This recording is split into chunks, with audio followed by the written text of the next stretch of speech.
I'm just going to give you an example of data analysis that you may or may not want to consider as being data science. Now,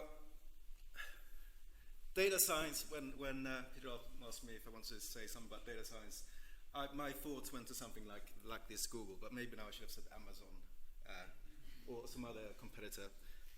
Something that's heavily computation intensive, does a lot of inference behind the screen, or something like this, which is the internet, one image of the internet. Now the problem is, of course, that I don't know anything about the internet, apart from what I do with my Facebook and Google and things. But one thing that does strike me about the structure of this internet is that it's highly complex, complicated, and it doesn't look like your IID observations that you collect through a standard survey. We have a completely different animal. Now, another thing that struck me is that this reminds me very much about something that I tend to do for a living, which is social network analysis. So, I'm going to say something about social networks, and I'm going to, as I said, I was going to talk you through an example of a type of data analysis that draws on ideas that have been developed for social networks. And I will try to put an emphasis on simulation. So I think I'm going to preface everything I say by thinking that, or putting out there that everything that we do in statistics is basically simulation. A lot of the time we can calculate things analytically, but if we have a normal model, we have a regression, we have something that is normally distributed, that is a model for us to simulate data. And I think it sort of ties back in with what Neil was saying, that at the end of the day, there is some principle that says that parameters are not interesting in and of themselves. What is interesting is how we understand our model in terms of data. I don't know if you agree with that or not. So this is a sort of a typical example of a social network, a very small one. We have, say, 5 people. There's a tie here between 1 and 2, because 1 knows 2, and 1 also knows 3, there's another tie. But 1 doesn't know 4, so there's an absence of a tie there. And the first time I saw a network like this and someone was doing statistics, I thought, where are the statistics? I can't really see them. Now, if you represent it as a matrix, a binary matrix, it makes a bit more sense. So we have 1 row for every individual and 1 column for every individual. Now there's, say, 1 in a column and a row if the corresponding column person has a tie to the corresponding row person. Right. So this is a collection of binary variables. Now, if we think of this from a standard, I don't know, it's a bit of a irreverent to say standard statistical model, because there are so many ways of dealing with complex data. But if we think of modeling these binary tie variables using a standard statistical approach, we have the issue that these ties are not dependent. Right? And we have lots of ways of relaxing dependence between observations, between variables. But we have another thing, and this is where I think possibly that data science comes in. And that's that there's a whole range of disciplines in social behavioral sciences, anthropology, sociology, political science, international relations, believe it or not, that say that now we have meaningful theories to describe these dependencies. These dependencies are not it's not a nuisance that these ties between people are not independent. There's actually some information there that we want to draw on and interpret. For example, I scratch your back, you'll scratch mine, a form of reciprocation. Friends of my friends are my friends, so what we can call closure, transitive closure, or triadic closure. Or we can say something about brokers, people that are brokering between groups. They have an information advantage. So there's a lot of theories from the sort of applied side that tells us that we shouldn't ignore these dependencies. Rather, we should try to do something with those. Now, as I said, I'm going to develop this just from the perspective of one particular data set. So I'm going to say something about this data set. Now, I'm going to try also to put this in the framework of social networks and social network analysis in order to draw on some of the informed simulation methods that we employ. I'm going to drop 3 examples, exemplars of models for networks. Now, I've put simulation here at the very, there's no, again. Simulation here at the bottom, and that's going back to simulation, not as a tool for inference necessarily, but simulation as a way of making sense of data. Hopefully that makes sense. So, if you permit me to be a bit disrespectful or irreverent, I'm just going to say something about my country, Sweden. Sweden. Right, so there are lots of pictures and sort of impressions about different countries, and Sweden in particular has got something of a reputation as being, beautiful, fair, world-leading in all sorts of different ways when it comes to equality and industry. We have paternal leave. It's a successful country that's relatively egalitarian, and it's built on immigrants. I mean, most of our kings were imported at some point or another. Most of our Nobel Prize laureates are people that weren't born in Sweden. So it's a very successful country with that's built on successful individuals. And then a couple of years ago, this happened. There were riots in Sweden, which was sort of unthinkable. Where did that come from? There are lots of explanations of why this might be the case.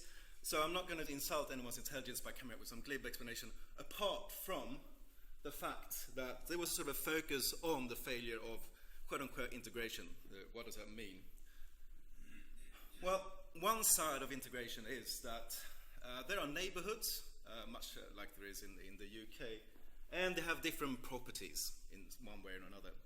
Now, you can think, there are lots of theories about why the nature of different neighborhoods where people live promote or reproduce inequality. So I'm not going to pretend that I'm very well versed in these theories, but there's something about how people move and where they live that structures and reproduces inequality. So our data set here we have a big data set. We're very good in Sweden at collecting or storing data about people, and people don't really care anymore how much data is actually out there, to an extent. So I'm going to just focus on a subset. So these are this is registered data on residents in the Stockholm metropolitan area. We have here is from 1990 to 2003. So now, can we say something about segregation or inequality just based on this data set? Whenever I talk of a mover, I'm going to assume that a person that lived in one neighborhood 1 year and lives in a different neighborhood the year after has moved. Most of the time I would assume that they are only permitted to move, say, once. I'm going to use the word immigrant or foreigner very, very loosely. But then what I mean by that is that it's someone who's got at least one parent that is born outside of Sweden. Okay, here a brief picture of what has happened in the Stockholm metropolitan area. The proportion of thus defined foreigners has increased. So has income inequality a bit, and there's something called dissimilarity here, foreigners. So there's dissimilarity measure between neighborhoods with respect to the proportion of people that have at least one parent born outside the country. So it's all increasing. Now, this is one representation of our data set, and now I'm not a geographer or a computer scientist, so it took me an awful long time to produce this. I don't know if it tells you anything except that we have 129 neighborhoods here. They have different colors, different sizes. If different colors correspond to different proportion of immigrants, the size, how many people live there. And then we have these lines between these neighborhoods that indicate whether people, or how many people have moved there. So these are flows. Here's another representation of it, where we can color the flows of individuals between neighborhoods according to the proportion of immigrants that are being transferred. So it goes from few immigrants, bottom scale reds, to a high proportion of immigrants.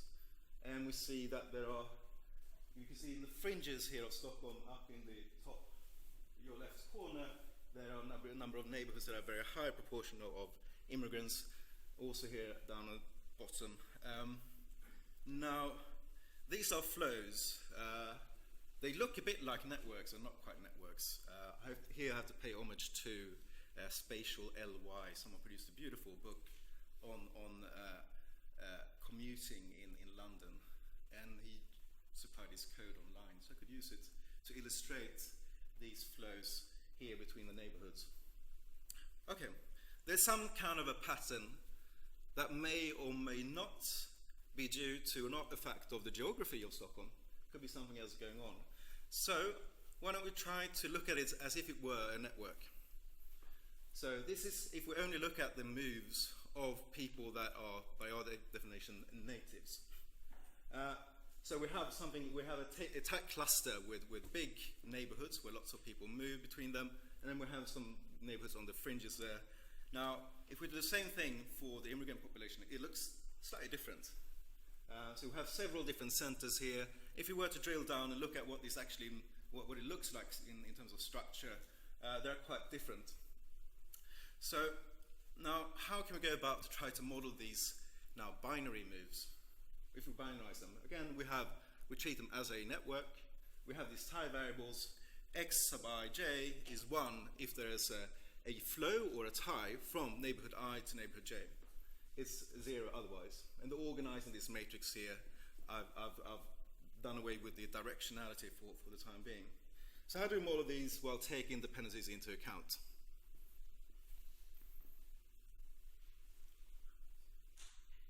The obvious answer would be to just treat the dependencies as a pure nuisance, something that I want to do away with. And it's a very sort of the most intuitive statistical approach, because we can capture these dependencies by some latent variable, some Gaussian random field, positions in latent space or something, so that we end up with independent observations or independent tie variables. We can model these using any kind of link function to say, okay, this is the probability that we'll be tied from neighborhood I to j, given these things that we haven't observed. Now, I said earlier that we want to try and explain these dependencies rather than just do away with them. And one framework for doing this would be a class of families that we call exponential family, exponential random graph models. In its most general form, it looks like this. In statistical physics, we might call this just an ensemble. It's just a general, it's just an exponential family model where the probability of any particular binary matrix has a probability that is given by this very familiar form here. We have something in an exponent. We have a statistical parameter theta times a vector of sufficient statistics or sufficient graph statistics, and a normalizing constant here. That is nasty, but we won't deal with that further more.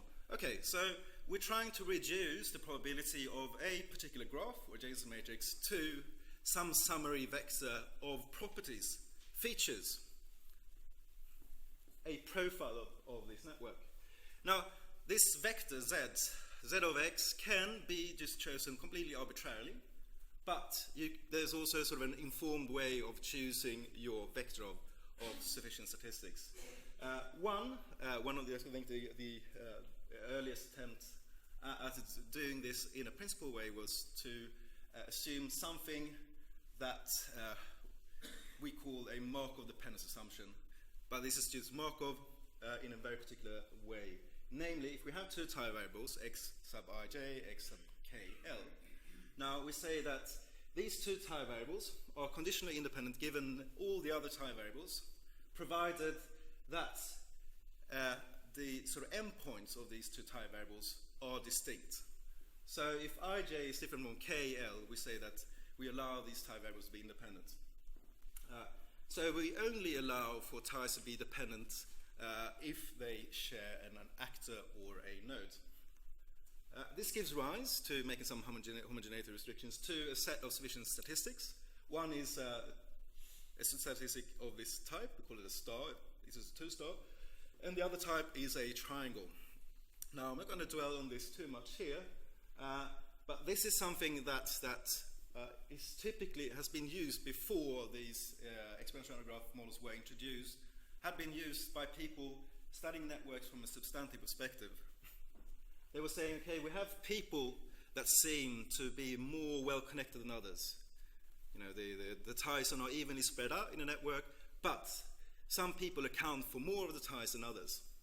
It's an endogenous popularity effect, if you like. And this triangle here, that just pops out of this initial dependence assumption, is that friends of my friends tend to be my friends. Okay, there's a closure here. So we have lots of different features that directly correspond to substantive interpretation of networks. Here's well, I'll just skip that for the time being. Estimating this is, you need to rely on some sort of simulation, but that's not the simulation that I'm interested in here. It's an exponential family model, so we can get the maximum likelihood estimate by simply matching the moments. So we pick the parameter for which the expected vector of statistics is equal to the observed vector of statistics. There are other ways that I'll get into in a bit to estimate these parameters. Okay, so here's a quick example. Here are potential effects associated with properties of neighborhoods that might explain why some neighborhoods are connected and others aren't. What is the one thing here, you can see, we can see the hand here, heterophily foreign here, number 9 on my slide, is the one that is sort of interest in the first stage. So if we look at the proportion of immigrants in neighborhood I, proportion of immigrants in neighborhood J, if that difference is large, the associated statistic will be large whenever we consider there being a tie there or not. So if we have a negative parameter for this one, it means that people tend to move between neighborhoods that are similar in setup with respect to immigrants. Now, then we have all these structural things that account for endogeneities in data. We have these stars that I talked about, and we have triangles that account for some sort of clustering, and we have additional explanations. And here are some numbers. In this model, we just aggregated data across time, across neighborhoods, and I've highlighted here in green two things. Triad C here, this is a parameter corresponding to the prevalence of these kind of closed structures. And it's positive. Here we can allow ourselves to interpret this as a sign of a preference in sort of a hierarchy in terms of neighborhoods, that people prefer to move to more popular neighborhoods. You don't want to move from a popular neighborhood to a less popular neighborhood. So there's a preference ordering in the way people move. And then there's a negative effect for this foreign homophily. So people tend to move between neighborhoods that have the same proportion of immigrants or same proportion of native Swedes. Okay, right. I could say a lot about this, but the obvious thing here that where we've violated data is that we aggregated over time, and these flows have been binarized into just ties. So let's start with disaggregating this in time. Now we have these snapshots at every year, so we can see how this movement network has changed over the years. A little histogram there, or a little bar chart, gives you the distribution of foreigners, proportion of foreigners across these neighborhoods. So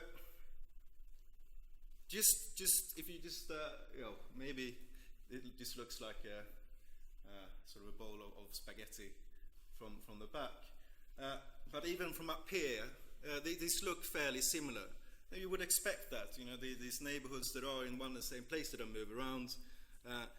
So maybe this is just the reason why they tend to look similar across the years is because of where they're placed.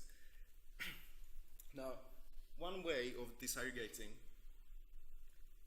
this data, and here I come to the meat of what I want to say, is that we can go back and think of how we generate graphs, because we need to simulate graphs in order to estimate our models.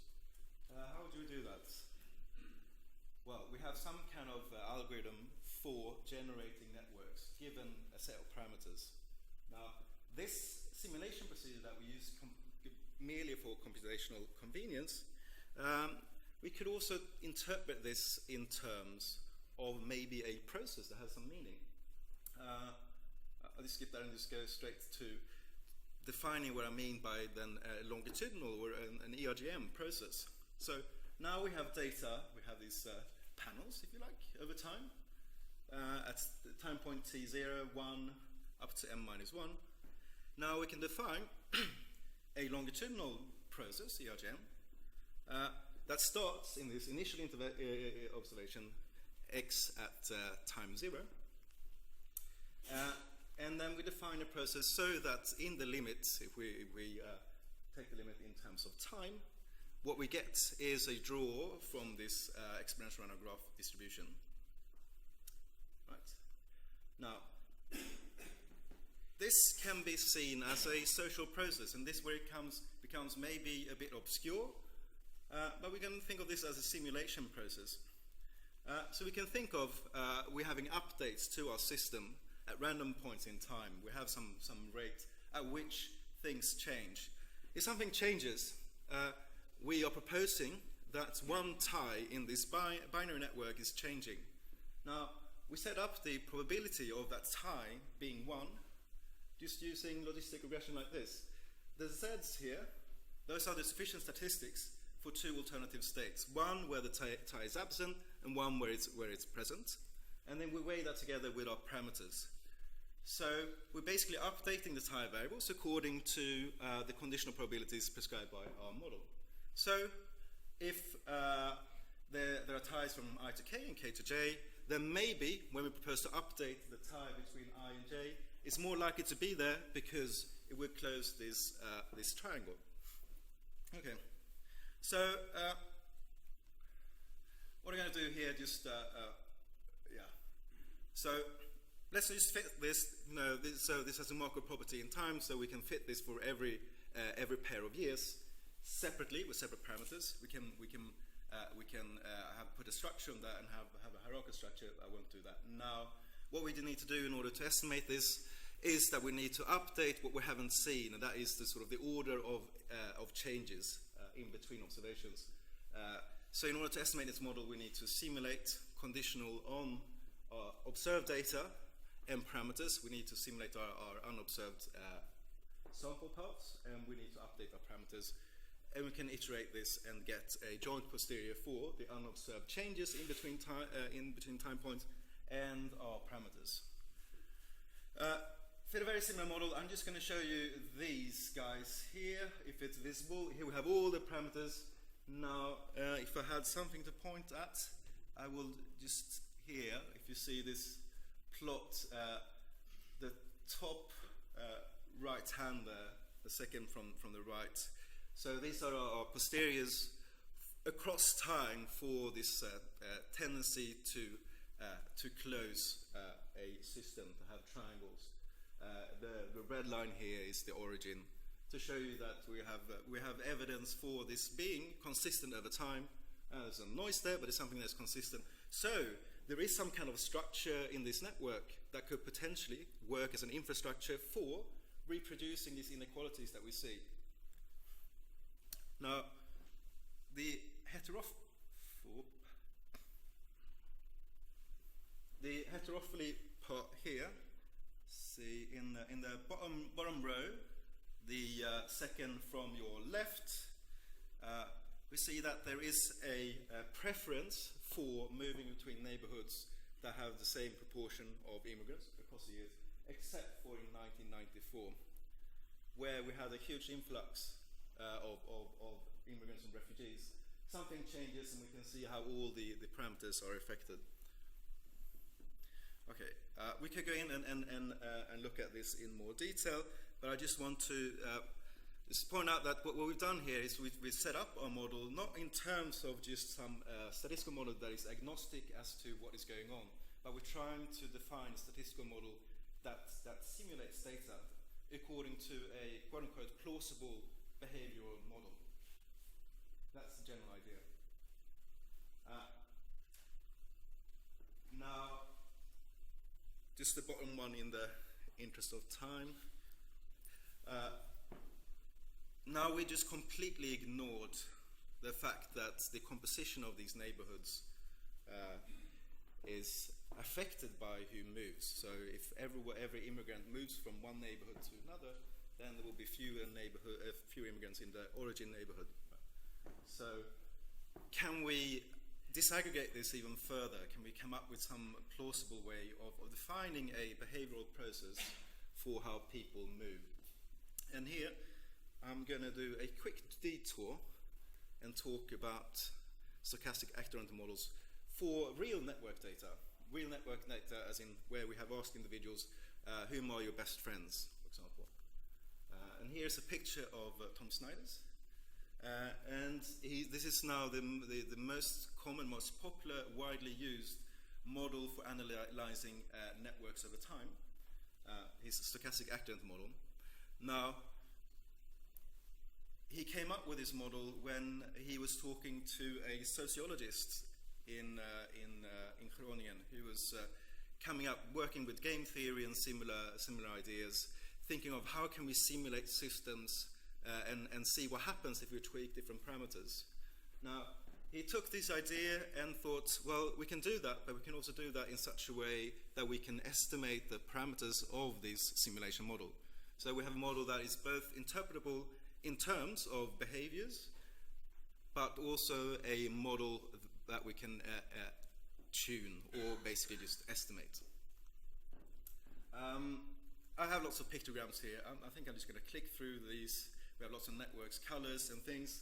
And one thing about this is that they have a duality between, on the one hand, a classical, just statistical problem. We have one observation here, one observation there. We have something that is missing, and we can deal with that using some imputation technique. Or we can think of the imputation technique as a way of defining a process that takes us from one time point to another. So it is a continuous time Markov chain on graphs, where we have people making decisions and changing the neighborhood. And you can think of it in terms of the embedded process, where we have holding times until things happen, and then we try to focus on describing what happens when things change. Changes will be small changes to the adjacency matrix in continuous time. So how do we model a change? First, we have some rate that says the time that it takes until someone makes a change. And when it makes a change, it jumps to a neighboring state. Okay, let's just skip that a look. We could have a rate function that looks like this. It can depend on all sorts of properties of the system. But the important thing is that given that the person or an actor has an opportunity to change, they change with a particular probability that we try to model. And here is a sort of a pictogram to show you basically what the idea is. We have the current state of the network with its adjacency matrix and this graph. One person, is given the opportunity to change something. So what that person can do is to create a new tie, delete a present tie, or create a new tie to 4. And all of these give rise to new networks or new observations.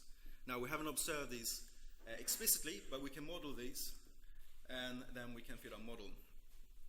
And one way of doing this is just have a conditional choice model where we say that every new state to every actor is associated with some kind of fitness, or basically they will look at the potential networks that would be created given that I chose to become friends with someone, or I chose to break off my friendship with someone.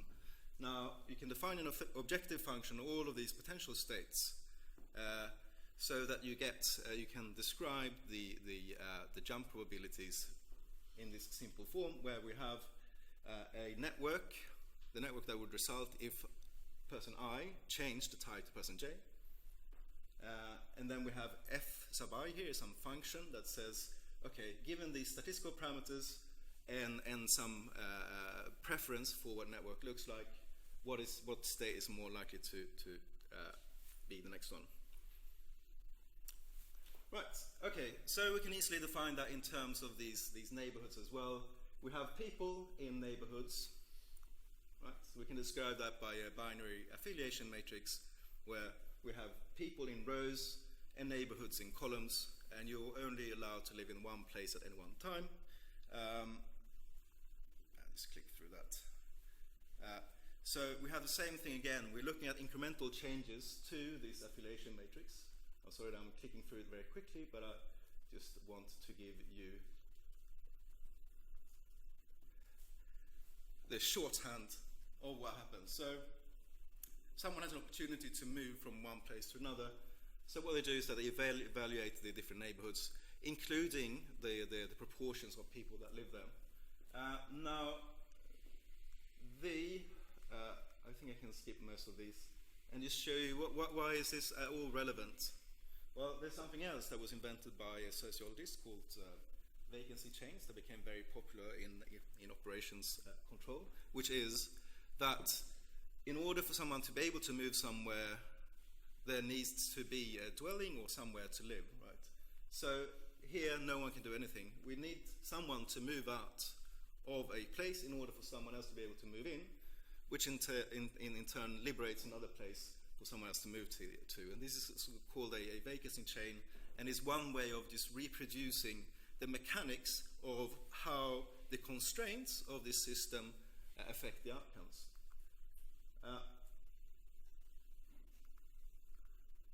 Now, estimation follows in the same way. I'm just going to show you, unfortunately, just a table of what we get when we just look at, for the time being, just one pair of years. Now, again, I want to focus on this mover destination immigration similarity. So now we're talking in terms of similarity. So when people are in this simulation process, given opportunities to move, they tend to move between neighborhoods that are similar in terms of ethnic composition. And this is controlling for all the other things. Now, if that will look very abstract, I'm going to show you not particularly attractive, but still simulation of what is actually going on. So this is the process we set up. It's like a game, but it's not just any old game. It's a game that is trying to mimic a statistical model, so that we define a process where people move, and we can estimate the associated parameters. What's going on in the bars here is that it shows how the distribution or proportion of immigrants changes over time. So this is what is actually going on in the course of, well, this is the model, which might seem it's like a particularly very unsophisticated version of SimCity. But it still gives us some interesting insights.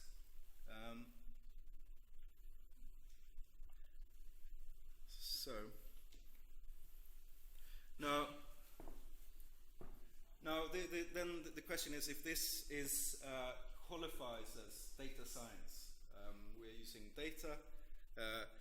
It's a statistical model, and we fit the statistical model to our data, but it also encompasses a modeling ingredients that are informed by social science theory. And there are lots of people that do agent-based modeling out there that set up these models to simulate how actors behave. That they are not interested in the statistical properties or in seeing how realistic a particular model is.